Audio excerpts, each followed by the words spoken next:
রাঙামাটির অসহায় ২০ পরিবারের কাছে নতুন ঘরের চাবি হস্তান্তর করেছে জোড়াছড়ি সেনাজোন। সকালে চাবি হস্তান্তর ছাড়াও স্থানীয় নারীদের স্বনির্ভরতা বৃদ্ধির লক্ষ্যে সেলাই মেশিন ও হাঁসের ঘরসহ হাঁস এবং ১২টি দরিদ্র পরিবারের মাঝে খাদ্য সামগ্রী বিতরণ করা হয়। Zone commander lieutenant colonel Rashed Hasan Sezan, major Moshfak Amin Chowdhury, major Faisal Mahmud Anik এবং উপজেলা নির্বাহী অফিসার বাইজিদ বিন আখন্দ এ সময় উপস্থিত ছিলেন।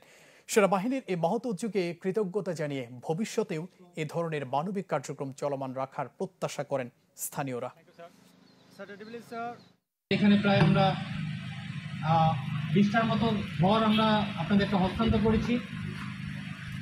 এই ঘরগুলো আমাদের সব সমস্যা নিরসন করে দিবে না। আমাদের এখানে যে জীবনযাত্রা কিংবা যেরকমভাবে সবাই অনেক অসহায়ভাবে জীবনযাপন করছিলেন, এই ঘরগুলো সম্পূর্ণভাবে আমাদের এই সমস্যাগুলো সমাধান করে দিবে না, কিন্তু এটা আমাদের একটা আশার প্রতীক হয়ে দাঁড়াবে।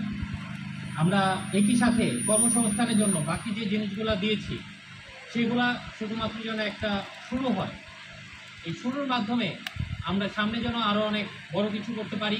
আমাদের নিজের কর্মসংস্থান যেটা আছে সেটা যেন আরও ধীরে ধীরে বৃদ্ধি করতে পারি।